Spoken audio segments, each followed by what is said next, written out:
안녕하십니까. 사회복지사 1급을 담당하는 고병갑입니다. 이번 시간에는 1교시 두 번째 영역 사회복지 조사론을 진행을 하겠습니다. 사회복지 조사론에 대해서 많은 분들이 불편해하시고 상당히 부담스러워 하시는데 굳이 어려운 문제까지를 여러분들이 내면화해서 스트레스를 받지 마시고 제가 제공하는 영역 정도를 가지고 해서 다른 과목에 누를 끼치지 않는 정도, 다른 과목의 점수를 빼앗지 않는 정도까지 간다고 생각하시면 좀 마음이 많이 편하실 겁니다. 근데 많은 분들이 마치 100점 만점에 수석을 욕심내듯이 이렇게 하시다 보니까 시작하자마자 인행사 재밌게 진행했는데 사회복지 조사론 스트레스를 받고 계시거든요. 그러지 마십시오. 그냥 이 시간에 제시하는 정도를 가지고 여러분들이 진행하시면 적어도 다른 과목에 누는 끼치지 않을 것이다.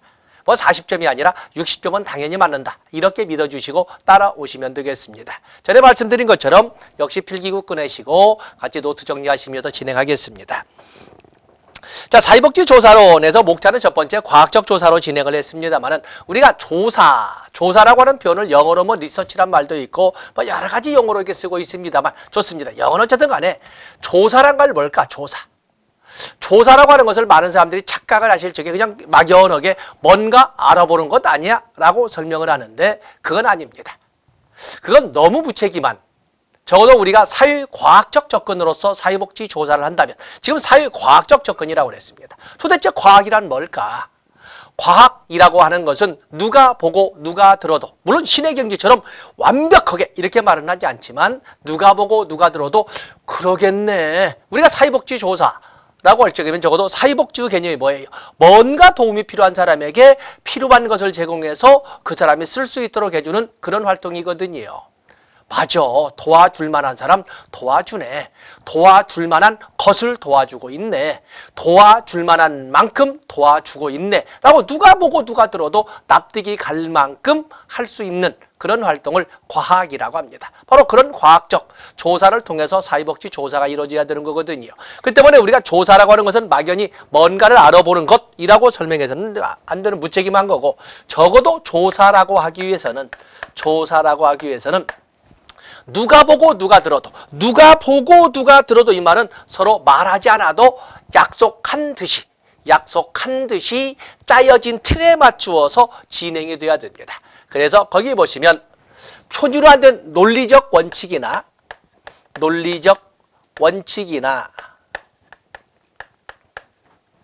표준화된 절차에 따른, 그냥 내려 쓰겠습니다. 표준화된 절차에 따른, 만나면 논리적 원칙이나 표준화된 절차에 따라 뭔가를 알아보는 활동, 이 말 좀 바꾼다. 뭔가를 알아본다. 이걸 지식탐구라고 합니다. 그래서 논리적 원칙이라. 원칙은 누구나 지켜야 할 것 아니겠습니까? 표준화된 정형화된 절차에 따른 지식탐구의 과정. 지식탐구의 과정이라고 합니다. 이 중에 많이 논문을 써보신 분 계시겠지만 논문, 내가 조사하는 것을 글씨로만 써놨다고 해서 논문이라고 하지 않지 않습니까? 말하지 않아도 다른 사람이 봐도 그 약속된 절차에 따라 또 약속된 원칙에 따라 진행을 했기 때문에 굳이 쓴 사람이 말을 하지 않아도 바로 읽어보면서 이해할 수 있도록 써주는 거거든요. 그래서 표준화된 절차나 논리적 원칙에 따른 지식 탐구의 과정이다 라고 설명을 합니다. 그런데 이것만 가지고도 우리는 조사라고 하지 않습니다. 조사라고 하는 것은 하나의 과정을 거쳐서 방점을 찍어줘야 되는데 단순히 지식 탐구의 과정만 거쳤다고 해도 끝나지 않아요. 적어도 조사라고 하기 위해서는 조사의 공공성에 의해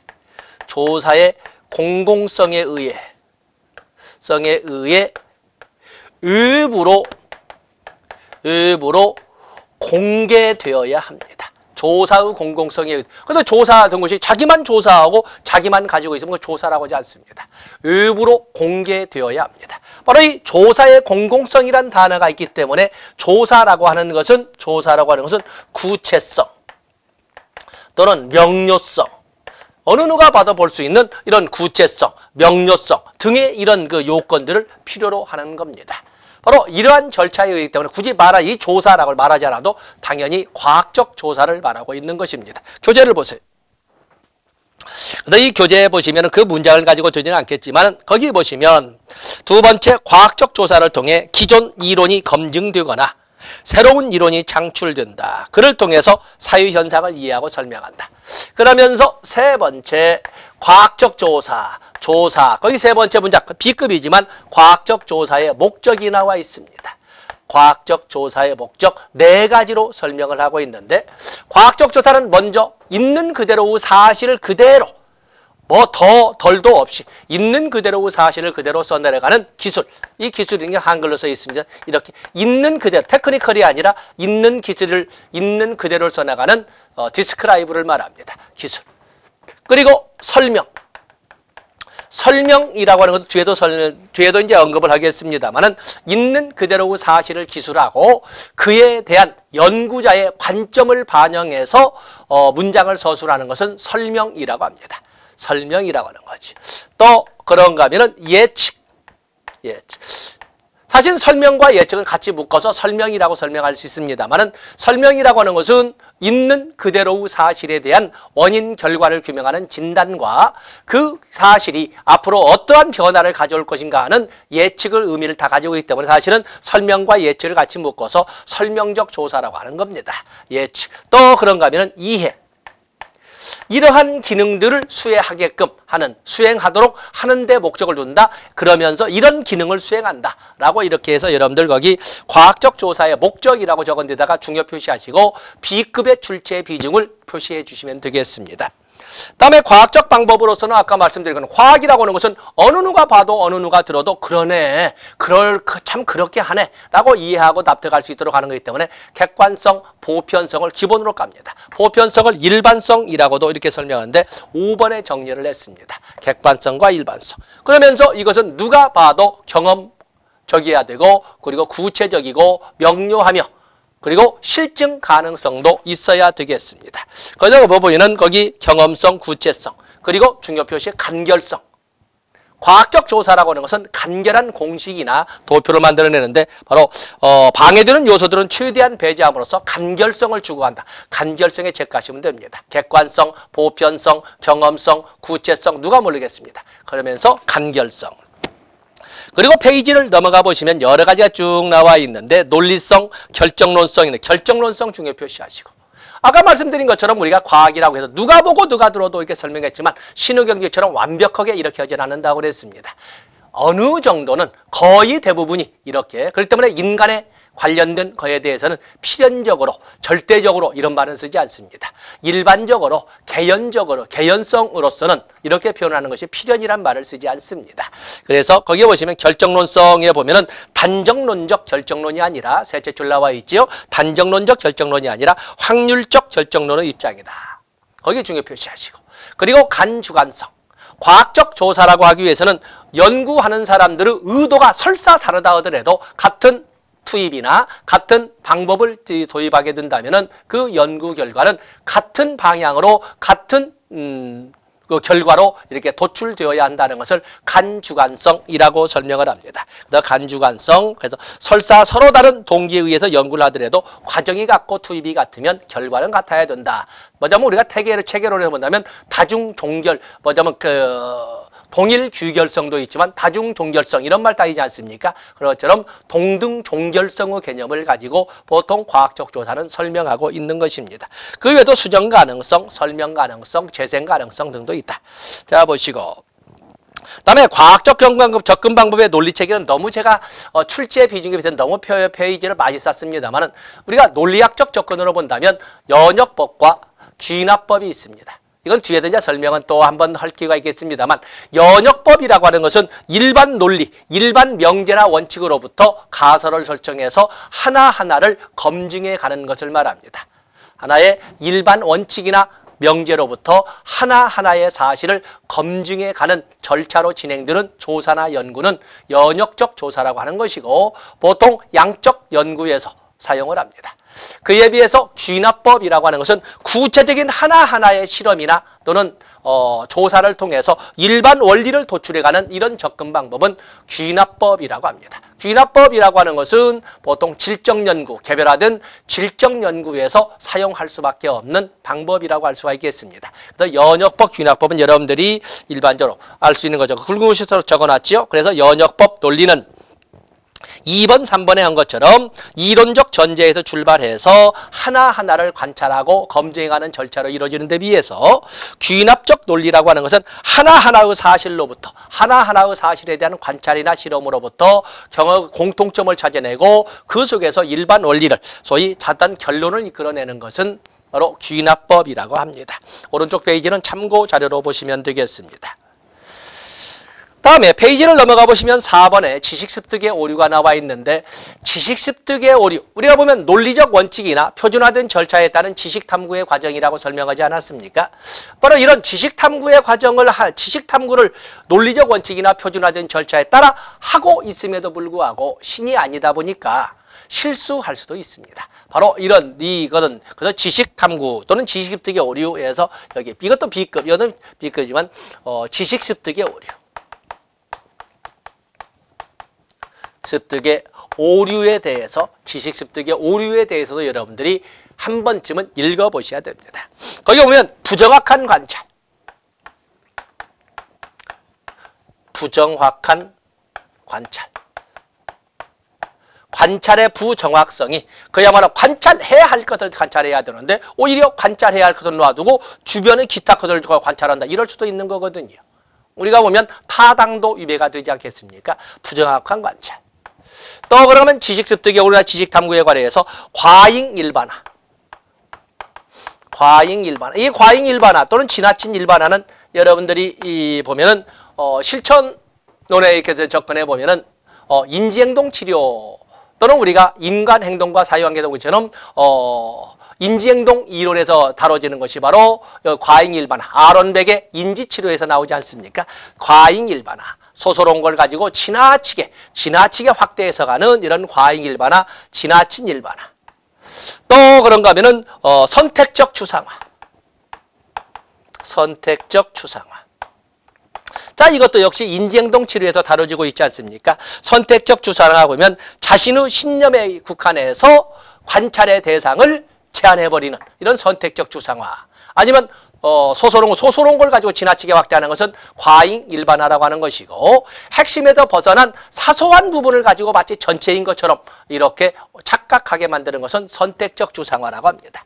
그런가 하면 이무적 추론. 이무적 추론. 이무적 추론을 우리가 원어를 번역하게 되면 여기 나온 것처럼 비논리적 추론이라고도 하는데 도박꾼의 오류니 이렇게 쓰지 않습니까? 이무적 추론. 이것도 역시 인지행동 치료에서 우리가 이미 다뤘던 거죠. 어떠한 뚜렷한 증거도 없으면서 자기 고집으로 마치 그게 절대 명제인 것 마냥 이렇게 악다구니를 쓰고 마치 그 고집을 피우는 이런 것을 이무적 추론이라고 합니다. 이무적 추론. 그 외에도 여기 그 외에도 5번에 보면은 사후 가설의 설정. 사후 가설의 설정. 맞으면 띄어쓰기 하죠. 사후에 가설을 설정하는 오류죠.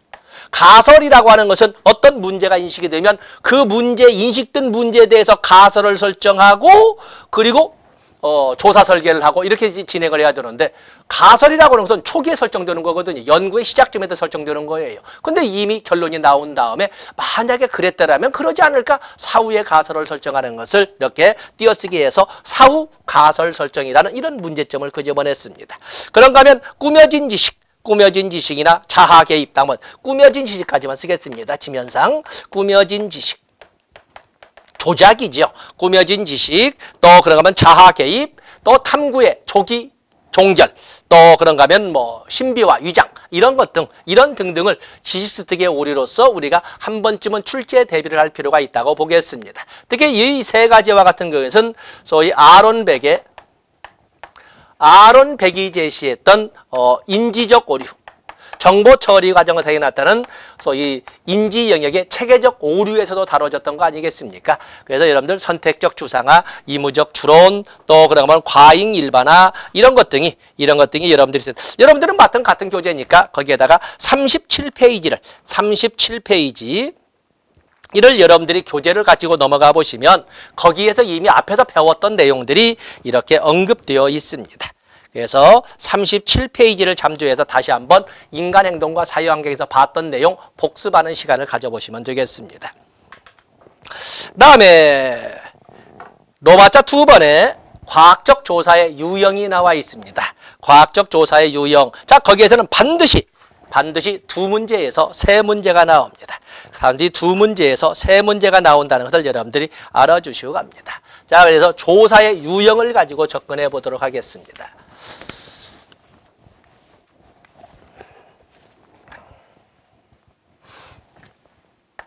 사회복지 조사의 유형.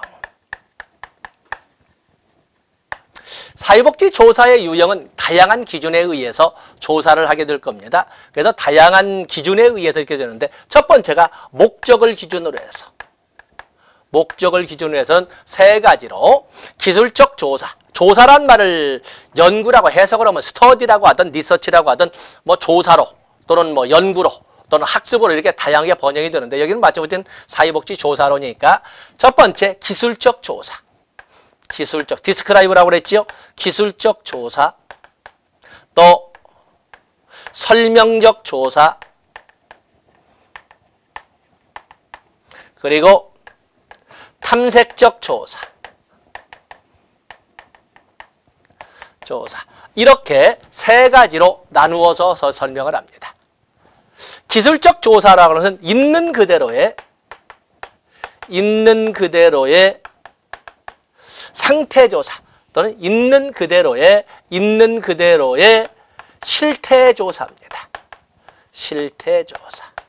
있는 그대로의 실태조사를 말하는 것으로, 여기는 있는 그대로의 A가 B에게 영향을 미치니까 B는 A에게 이랬다라는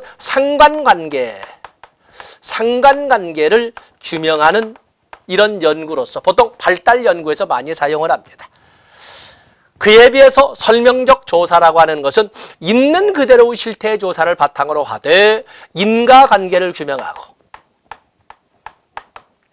원인과 결과관계를 규명하고, 이거 진단적 연구 또는 진단적 조사라고 합니다. 그러면서 미래를 예측하는 예측적 조사라고 합니다. 이러한 내 목적을 두는 것은 설명적 조사라고 합니다. 그에 비해서 탐색적 조사라고 하는 것은 주어진 연구 대상에 대한 어떠한 정보도 주어져 있지 않을 때 바로 그에 대해서 시행하는 것이 바로 탐색적 조사가 되겠는데, 이 탐색적 조사라고 하는 것은 사전 예비 조사, 파일럿이죠.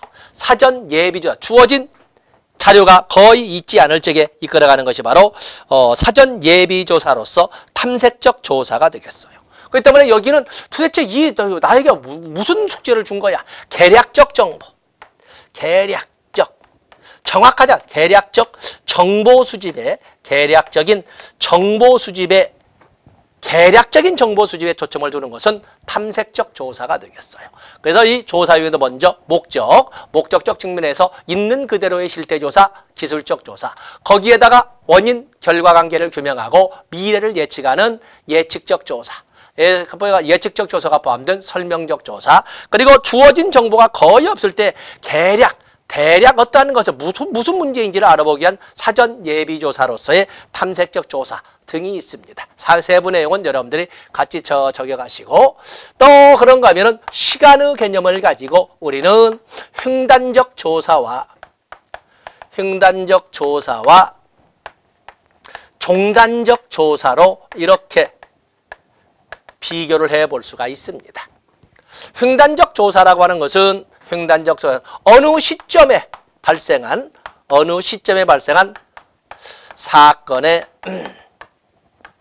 상태 조사가 됩니다. 사건의 상태 조사가 됩니다. 그에 비해서 종단적 조사라고 하는 것은 언제부터 언제까지에 걸친 시간에 걸친 사건의 변화 조사입니다. 추이 조사라고 하는 거죠. 사건의 변화 조사를 말하고 있는 것입니다.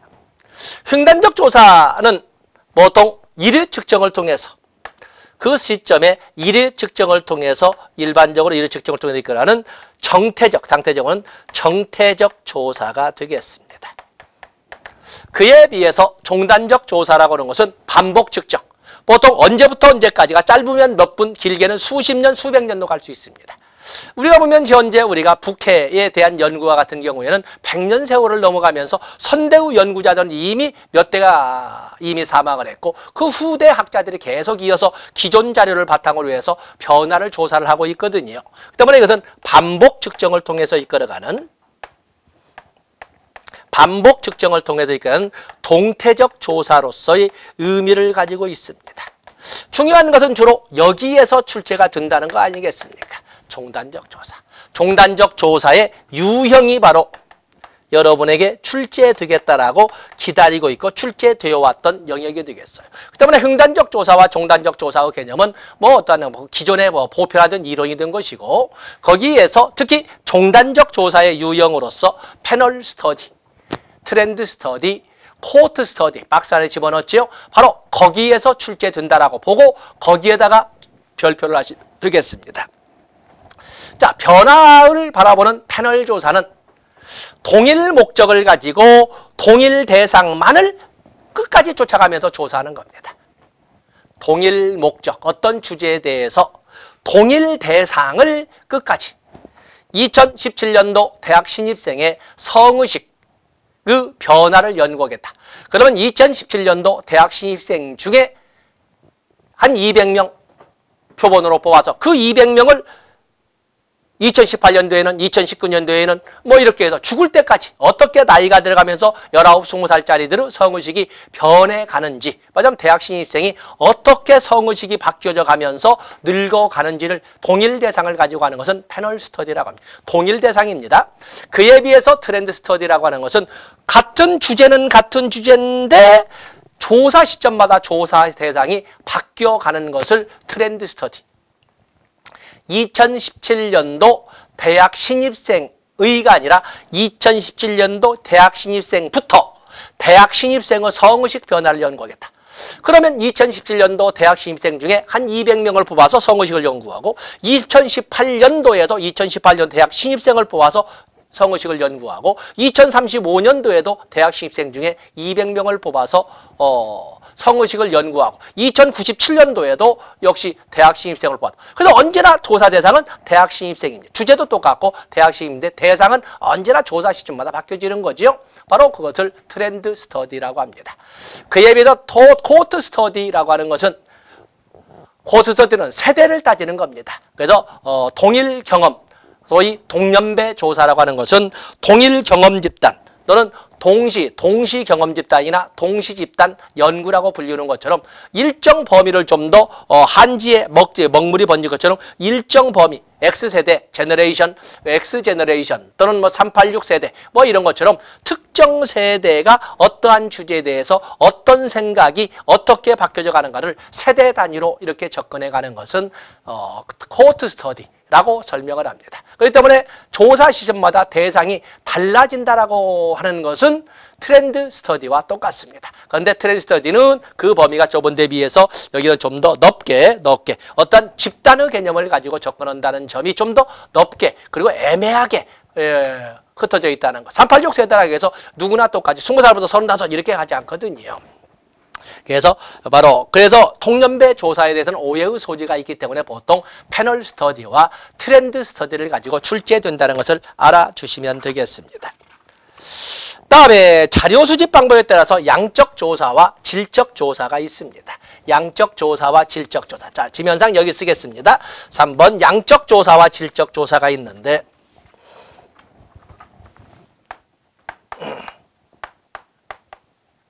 양적 조사와 질적 조사가 있습니다. 양적 조사라고 하는 것은 연구 결과의 연구 결과를 수량화할 수 있는 연구나 조사를 양적 조사, 양적 연구라고 하는 것이고 그에 비해서 질적 조사라고 하는 것은 수량화하지 않고 보통 서술 방식, 서술 또는 도표 또는 공식화하는 것을 질적 조사라고 이렇게 설명을 합니다. 양적 조사라고 하는 것은 어떠한 연구에서도 동일 측정 도구, 동일 조사 도구나 동일 연구, 동일 조사나 동일 연구 조사 도구를 사용을 합니다. 어떠한 연구에 똑같은 측정 도구를 사용한다는 거죠. 그에 비해서 연구마다 각각 다른 도구로 연구를 합니다. 그렇기 때문에 양적 조사는 동일한 측정 도구를 가지고 연구들을 이끌어가다 보니까 연구 결과의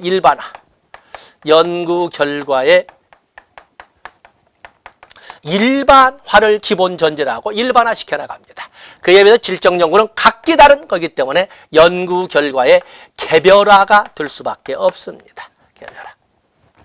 양적 조사라고 하는 것은 결국에 선대의 연구 결과가 이렇게 나왔는데 동일한 측정 도구를 가지고 연구한 후대의 연구들은 어때?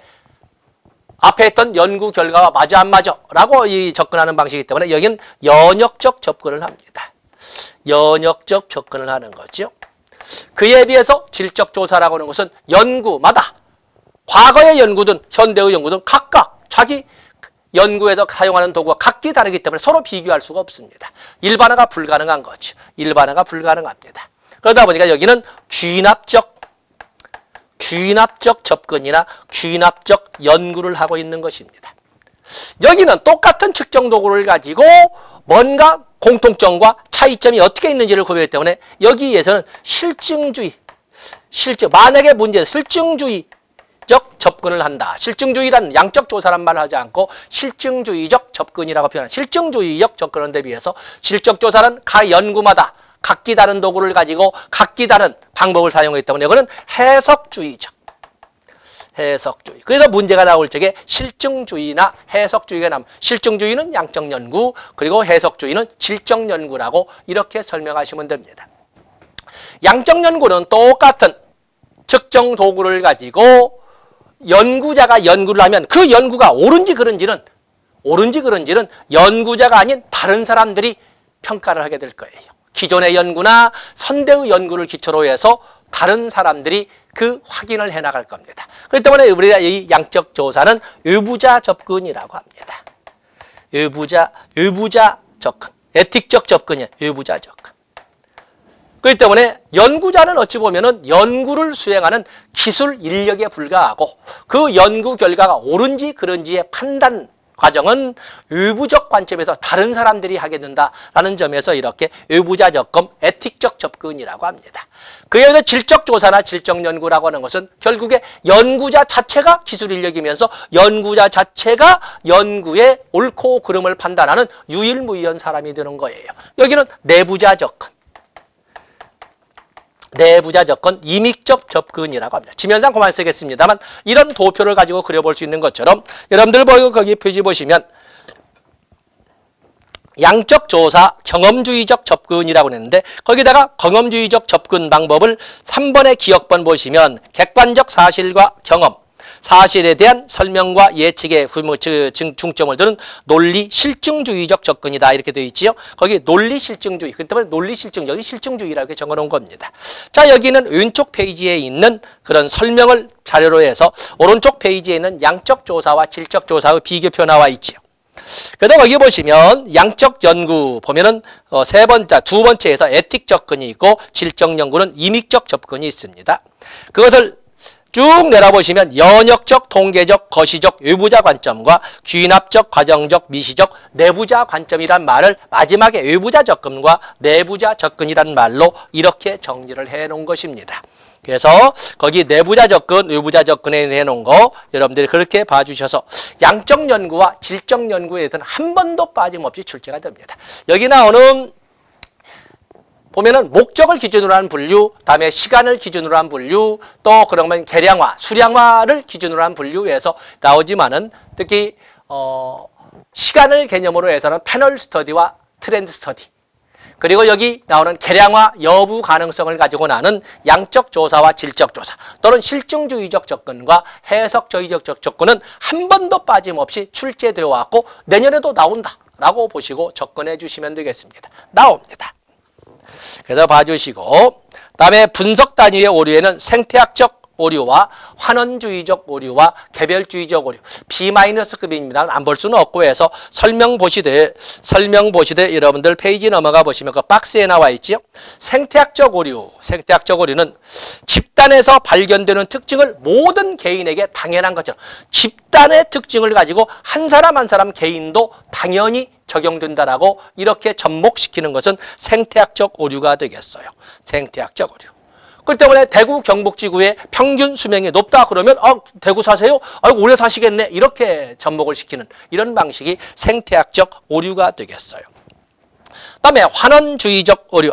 먼저 개별주의적 오류를 보면 개별주의적 오류는 개인에게서 밝혀진 내용을 집단에 접목시키는 어떠한 마침 지역이 나왔어요. 어떤 지역 간 갈등이 아니라 어떤 개인적 갈등으로 인해서 어느 지역 출신의 사람에 대하여 미움이 증폭이 될 때 그 사람에 대한 미움이야 되는데 그것을 너도 그 동네 살아? 그러면 그놈이 초록이 동색이지 라고 개인적으로 해결돼야 될 문제를 마치 집단이나 지역 전체의 특성으로 확대시키는 것은 개인주의적 오류라고 합니다. 개체주의적 오류, 개별주의적 오류라고 합니다. 그에 비해서 가운데 있는 환원주의적 오류. 환원주의적 오류라고 하는 것은